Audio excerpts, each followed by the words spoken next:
It's news time. Information is power. Be current. The news headline: Banditry.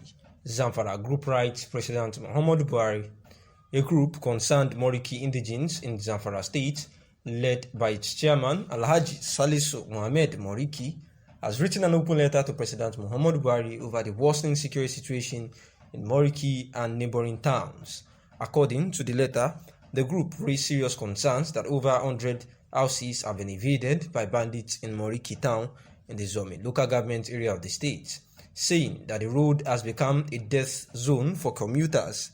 The group lamented that over a month now, there have been incessant attacks that call for a well-coordinated security network, and we want to let you know that in the last 1 month, Moriki town has come under the control and influence of bandits, raging havoc to residents via kidnap, killing, and all sorts of terrorism, with no effort from the security operatives to curb the constant menace.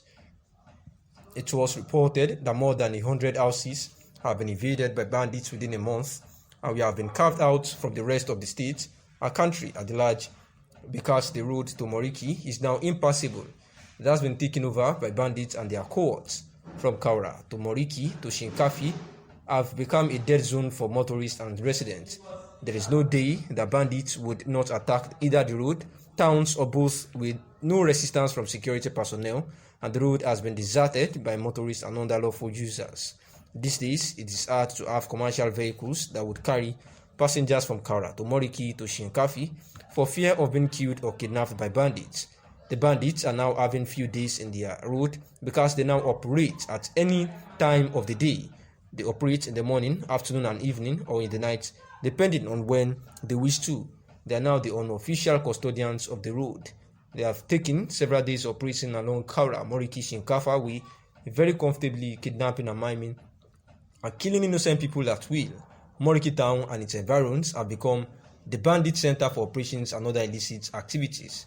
There is need for the federal government, especially the Mr. President, to ensure that this unusual bandit killing be stopped and fight against with all efforts. The current service chief in office, because he sees what Nigerians do not see.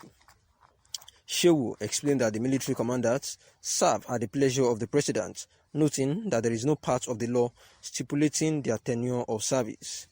Meanwhile, Nigeria's Chief of Army Staff, Lieutenant General Tukur Buratai, on Monday, January 11, told applicants seeking to serve in the army that they must be ready to move to Sambisa Forest at the end of their training.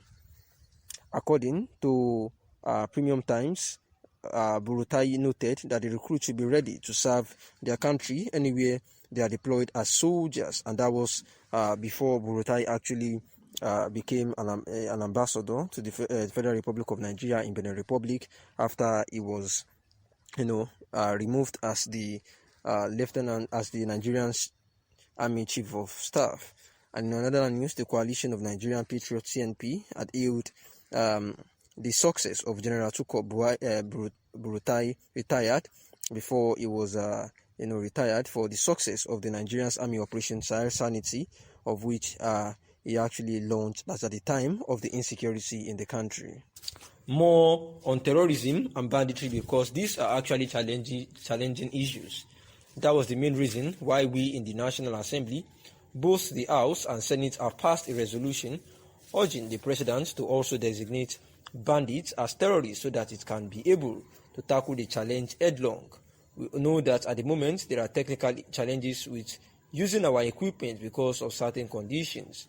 At least we urge that the President to please help sign this, because right now the activities of bandits are getting even more worse and sophisticated, more than even what is happening in the northeast. A prominent member of the Islamic West African province known as ISWAP, he said the fact again is that the armed forces, the land forces, have done an excellent job, because in the span of 1 month, we have been able to take out the leadership of the Islamic State of West African province ISWAP, that is Abu Musab al-Banawi. 2 days ago, the man who succeeded him, one Malam Bako, one of the prominent leaders of the Shura Council of the Islamic State of West African province, was also taken out. They also contending with leadership crisis, All these things are also accompanied with inherent issues of trust, conflict, mutual suspicion, and other things. So, the operations being conducted by the armed forces in the northern part of the country put a lot of pressure on the Islamic State of West African Province and Boko Haram, and also tangential group known as Islamic State in the Greatest Sahara.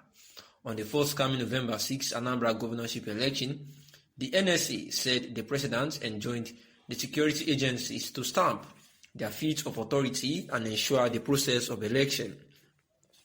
Monguno said the president was reacting to the heightened security challenges in Anambra orchestrated by the proscribed indigenous people of Biafra, IPOB. The president had directed that under no circumstances will anything be allowed to stop the election from taking place successfully. The people have a right to vote and select their leader. No group or individual will be allowed to stimulate anarchy and chaos, leading to murderous activities. The president had made it very clear that the armed forces and all law enforcement agencies must make sure that the election takes place even if it means overwhelming the entire environment with the presence of security personnel, he said. Buhari had earlier on October 20 hosted the Turkish President Recep Tayyip Erdogan, who was on a 2-day official visit to Nigeria, where the Turkish leader who expressed satisfaction with the level of bilateral relations between Turkey and Nigeria under the leadership of President Muhammadu Buhari reviewed that Turkey trade volume would be expanded by $5 billion immediately so as to further boost socio-economic ties between the two countries. Erdogan, who spoke through an interpreter, expressed hope that the relations between the two nations would be further developed on the basis of a win-win situation and in the basis of mutual respect. The Turkish leader also expressed the readiness of his country to partner with the Nigerian government in tackling its security challenges, where Buhari had on October 19th sent a stern warning to bandits, saying that the clock of their ultimate destruction is ticking, as they will no longer have a place to hide. In a statement in Abuja on Monday, Malam Garba Shehu, the president's spokesman, said that Buhari was reacting to the killing of 30 people in Gurunyo in Sokoto State on Sunday by bandits. According to the president, the days of the bandits are indeed numbered because the military capabilities of the armed forces are being boosted by the acquisition and deployment of advanced equipment. The bandits are living in fool's paradise of invisibility, but reality will soon dawn on them harder than ever before. The bandits are currently under desperate pressures because of the intense and sustained air and ground operations against them in their hideouts by our security forces. The cowardly attacks on innocent people by the bandits show a rearguard action of criminals under pressure.